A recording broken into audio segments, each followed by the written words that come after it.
सोहम साधना।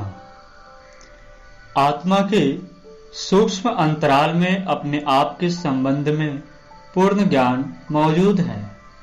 वह अपनी स्थिति की घोषणा प्रत्येक क्षण करती रहती है ताकि बुद्धि भ्रमित न हो और अपने स्वरूप को न भूले।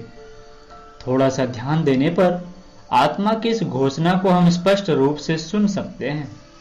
उस ध्वनि पर निरंतर ध्यान किया जाए तो उस घोषणा के करने वाले अमृत भंडार आत्मा तक भी पहुंचा जा सकता है। जब एक श्वास लेते हैं तो वायु प्रवेश के साथ साथ एक सूक्ष्म ध्वनि होती है जिसका शब्द सो जैसा होता है। जितनी देर श्वास भीतर ठहरता है अर्थात स्वाभाविक कुंभक होता है, उतनी देर आधे आ किसी विराम ध्वनि होती है और जब श्वास बाहर आता है तो हा जैसी ध्वनि निकलती है। इन तीनों ध्वनियों पर ध्यान केंद्रित करने से अजपा जाप की सोहम साधना होने लगती है। प्रातःकाल सूर्योदय से पूर्व नित्य क्रम से निपटकर पूर्व को मुख करके किसी शांत स्थान पर बैठिए। मेरुदंड सीधा रहे, दोनों हाथों को समेटकर गोदी में रख लीजिए। नेत्र बंद कर रखिए। जब नासिका द्वारा वायु भीतर प्रवेश करने लगे तो सूक्ष्म कर्मेंद्रियों को सजग करके ध्यान पूर्वक अवलोकन कीजिए कि वायु के साथ साथ सो की सूक्ष्म ध्वनि हो रही है। इसी प्रकार जितनी देर श्वास रुके आ और वायु निकलते समय हम की ध्वनि पर ध्यान केंद्रित कीजिए। साथ ही हृदय स्थित सूर्य चक्र के प्रकाश बिंदु में आत्मा के तेजोमय स्फुलिंग की श्रद्धा कीजिए। जब श्वास भीतर जा रहा हो और सो की ध्वनि हो रही हो तब अनुभव कीजिए कि यह तेज बिंदु परमात्मा का प्रकाश है। सह अर्थात आत्मा, अहम अर्थात मैं। जब वायु बाहर निकलने और हम की ध्वनि हो तब उसी प्रकाश बिंदु में भावना कीजिए कि यह मैं हूं। इस तरह श्वास लेते समय सो ध्वनि का और छोड़ते समय हम ध्वनि के प्रवाह को सूक्ष्म श्रवण शक्ति के सहारे अंतः भूमिका में अनुभव करना, यही है संक्षेप में सोहम साधना। वायु जब छोटे छिद्र में होकर वेग पूर्वक निकलती है तो घर्षण के कारण ध्वनि प्रवाह उत्पन्न होता है। बांसुरी से स्वर लहरी निकलने का यही आधार है। जंगलों में जहां बांस बहुत उगे होते हैं अक्सर बांसुरी जैसी ध्वनियां सुनने को मिलती है, कारण कि बांसों में कहीं कहीं कीड़े छेद कर देते हैं और उन छेदों से जब हवा वेग पूर्वक टकराती है तो उनसे उत्पन्न स्वर प्रवाह सुनने को मिलता है। वृक्षों से टकराकर जब द्रुत गति से हवा चलती है तब भी सनसनाहट सुनाई पड़ती है। यह वायु के घर्षण की ही प्रतिक्रिया है। नासिका छिद्र भी बांसुरी के छिद्रों की तरह है। इनकी सीमित परिधि में होकर जब वायु भीतर प्रवेश करेगी तो स्वभावतः ध्वनि उत्पन्न होगी। साधारण श्वास प्रश्वास के समय भी वह उत्पन्न होती है, पर इतनी धीमी रहती है कि कानों के छिद्र उसे सरलता पूर्वक नहीं सुन सकते। प्राण योग की साधना में गहरे श्वासोच्छ्वास लेने पड़ते हैं। प्राणायाम का मूल स्वरूप ही यह है कि श्वास जितनी अधिक गहरी और मंद गति से लिया जा सके लेना चाहिए और फिर कुछ समय भीतर रोककर धीरे धीरे उस वायु को पूरी तरह खाली कर देना चाहिए। गहरा और पूरा श्वास लेने में स्वभावतः नासिका छिद्रों से टकराकर उत्पन्न होने वाला ध्वनि प्रवाह और भी अधिक तीव्र हो जाता है। इतने पर भी वह ऐसा नहीं बन पाता कि खुले कानों से उसे सुना जा सके। कर्णेंद्रियों की सूक्ष्म चेतना में ही उसे अनुभव किया जा सकता है। चित्त को श्वसन क्रिया पर एकाग्र करना चाहिए और भावना को इस स्तर पर बनाना चाहिए कि उसे श्वास लेते समय सो शब्द की ध्वनि प्रवाह की मंद अनुभूति होने लगे। उसी प्रकार जब श्वास छोड़ना पड़े तो यह मान्यता परिपक्व करनी चाहिए कि हम ध्वनि प्रवाह विनिर्मित हो रहा है। आरंभ में कुछ समय यह अनुभूति उतनी स्पष्ट नहीं होती, किंतु क्रम और प्रयास जारी रखने पर कुछ ही समय उपरांत इस प्रकार का ध्वनि प्रवाह अनुभव में आने लगता है और उसे सुनने में न केवल चित्त ही एकाग्र होता है वरन आनंद का अनुभव होता है। सो का तात्पर्य परमात्मा और हम का जीव चेतना समझा जाना चाहिए। निखिल विश्व ब्रह्मांड में संव्याप्त महाप्राण नासिका द्वारा हमारे शरीर में प्रवेश करता है और अंग प्रत्यंग में जीव कोश तथा नाड़ी तंत्र में प्रवेश करके उसको अपने संसर्ग का लाभ प्रदान करता है। यह अनुभूति सो शब्द ध्वनि के साथ अनुभूति भूमिका में उतरनी चाहिए और हम शब्द के साथ जीव भाव द्वारा इस काय कलेवर पर से अपना कब्जा छोड़कर चले जाने की मान्यता प्रगाढ़ की जानी चाहिए। प्रकारांतर से परमात्म सत्ता का अपने शरीर और मन क्षेत्र पर आधिपत्य स्थापित हो जाने की ही यह धारणा है।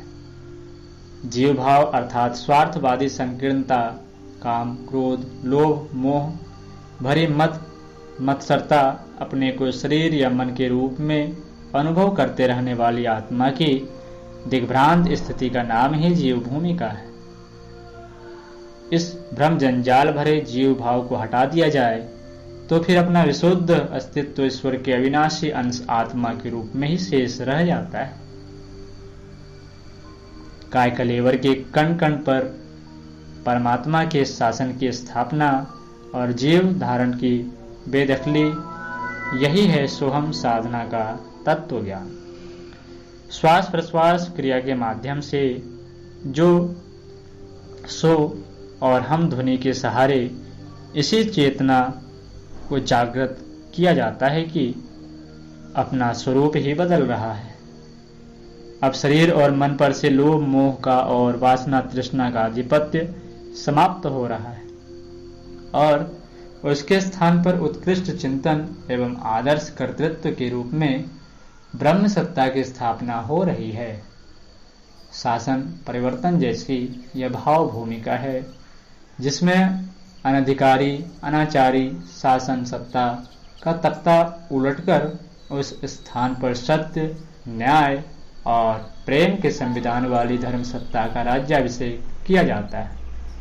सोहम साधना ऐसे अनुभूति स्तर को क्रमशः प्रगाढ़ करती चली जाती है और अंतःकरण यह अनुभूति करने लगता है कि अब उस पर असुरता का नियंत्रण नहीं रहा, उसका समग्र संचालन देव सत्ता द्वारा किया जा सकता है। श्वास ध्वनि ग्रहण करते समय सो और निकालते समय हम की धारणा में लगना चाहिए। प्रयत्न करना चाहिए कि इन शब्दों के आरंभ में अति मंद स्तर के होने वाली अनुभूति में क्रमशः प्रखरता आती चली जाए। चिंतन का स्वरूप यह होना चाहिए कि श्वास में घुले हुए भगवान अपनी समस्त विभूतियों और विशेषताओं के साथ काय कलेवर में भीतर प्रवेश कर रहे हैं।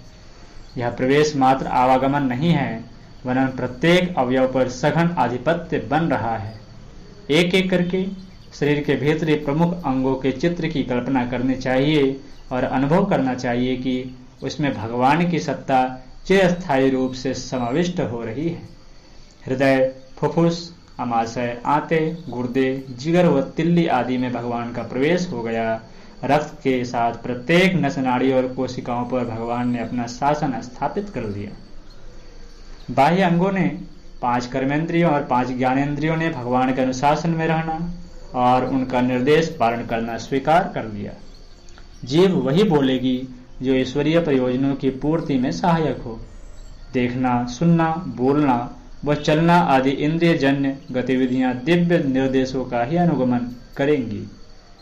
ज्ञानेंद्रियों का उपयोग वासना के लिए नहीं, मात्र ईश्वरीय प्रयोजनों के लिए अनिवार्य आवश्यकता का धर्म संकट सामने आ खड़ा होने पर ही किया जाएगा।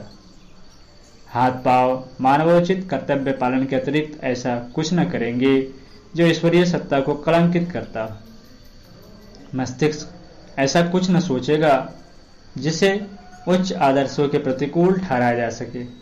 बुद्धि कोई अनुचित, न्याय विरुद्ध एवं अदूरदर्शी, अविवेक भरा निर्णय न करेगी। चित्त में अवांछनीय एवं निकृष्ट स्तरीय आकांक्षाएं न जन्मने पाएगी। अहंता का नर कीटक जैसा स्तर नर नारायण जैसा होगा।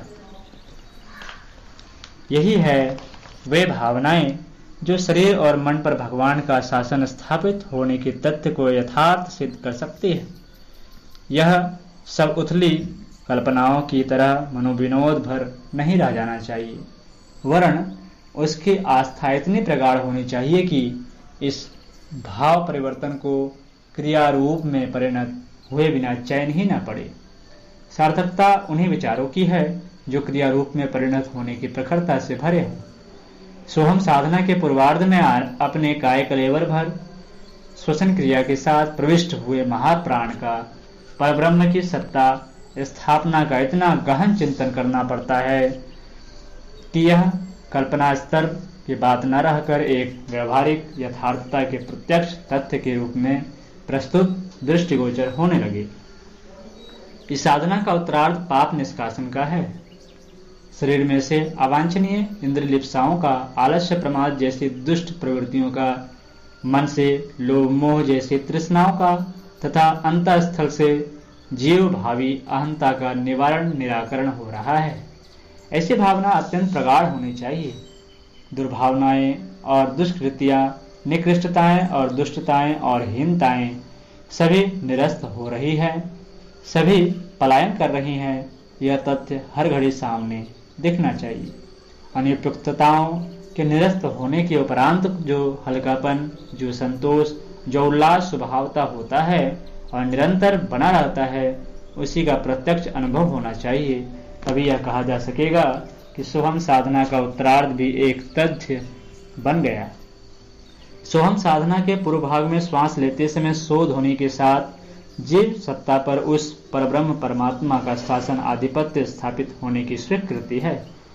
उत्तरार्ध में हमको अहंता को विसर्जित करने का भाव है।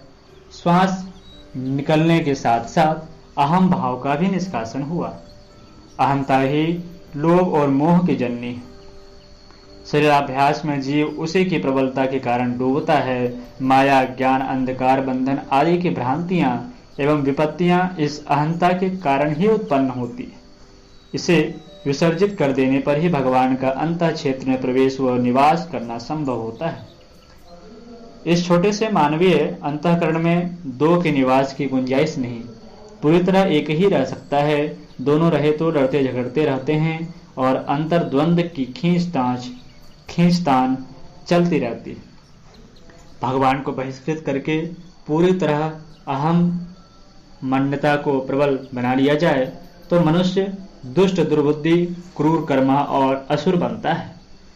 अपनी कामनाएं, भौतिक महत्वाकांक्षाएं व ऐषणाएं समाप्त करके ईश्वरीय निर्देशों पर चलने का संकल्प ही आत्मसमर्पण है।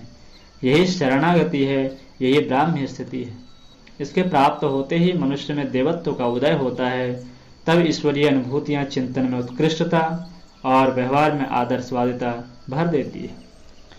ऐसे ही व्यक्ति महामानव, ऋषि, देवता एवं अवतार के नाम से पुकारे जाते हैं।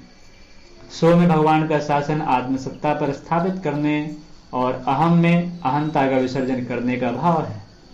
प्रकारांतर से इसे महान परिवर्तन एवं आंतरिक कायाकल्प का बीजारोपण कह सकते हैं।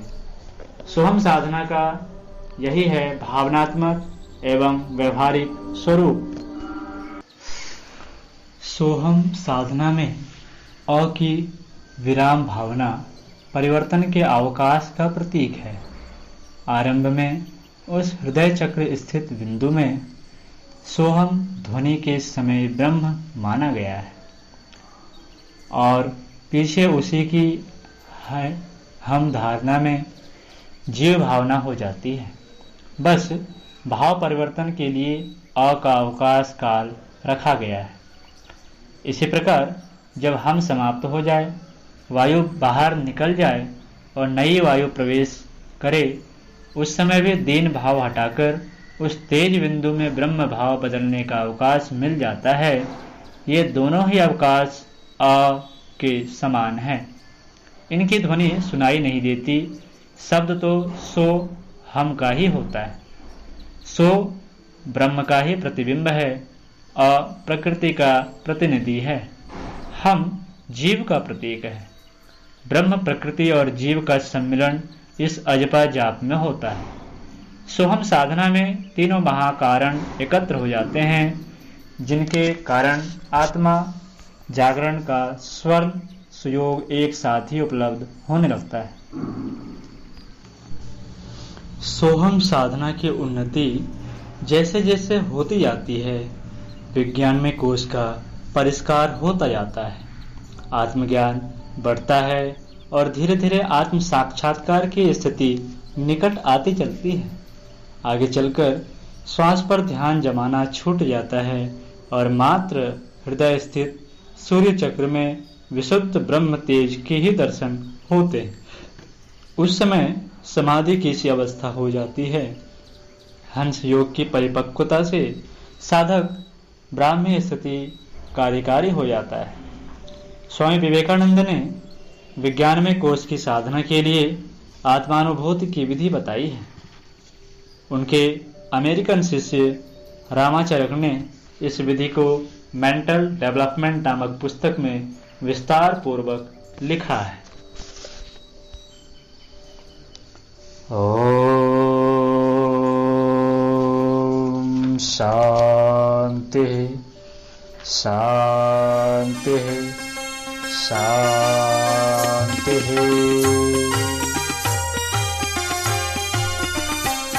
चलो गुरुदेव के सपने सजाने की शपथ ले ली।